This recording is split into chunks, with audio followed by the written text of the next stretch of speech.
Welcome to our tutorial about parameterized commands. Let's start by viewing an example and running my application. Let's pull a record from my database. Now let's see what happens if our end user, let's say by accident, places an apostrophe in one of the fields. When I try to update the record, I get an error message.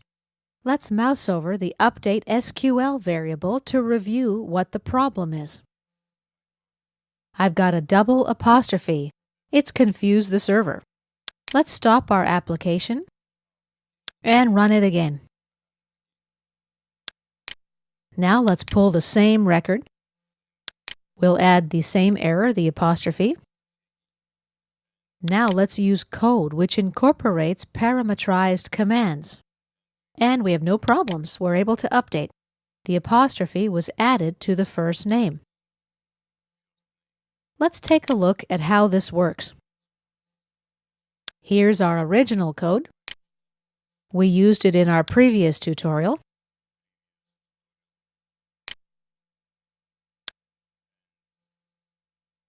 And down here is my new code that incorporates the parameterized command.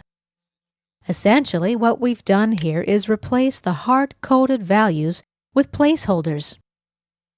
The placeholders are then added separately and automatically encoded. You can compare these two statements in the original update block of code. We use syntax like this: email equals, and then we retrieve the value from the text box txt email. Here we've replaced the text box with a placeholder. This type of coding is valid for SQL providers. In other words, parameterized commands vary from provider to provider. For example, the OLE DB provider uses a question mark, and later this parameter is identified by its position in the SQL string. Let's go back to our SQL Server provider. Instead of email, I can use any string. For example, Steve. Just when the column name and placeholder match, it definitely helps to avoid extra confusion.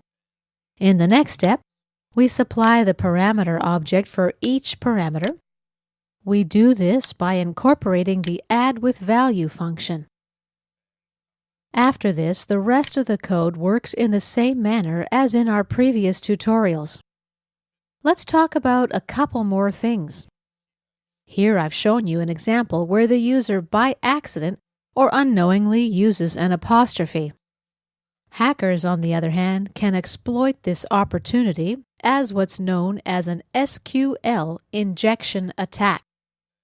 A skillful hacker can do a lot of damage with an SQL injection attack, such as return additional results like orders placed by another customer, even deleting all the records in your database, or accessing system-stored procedures.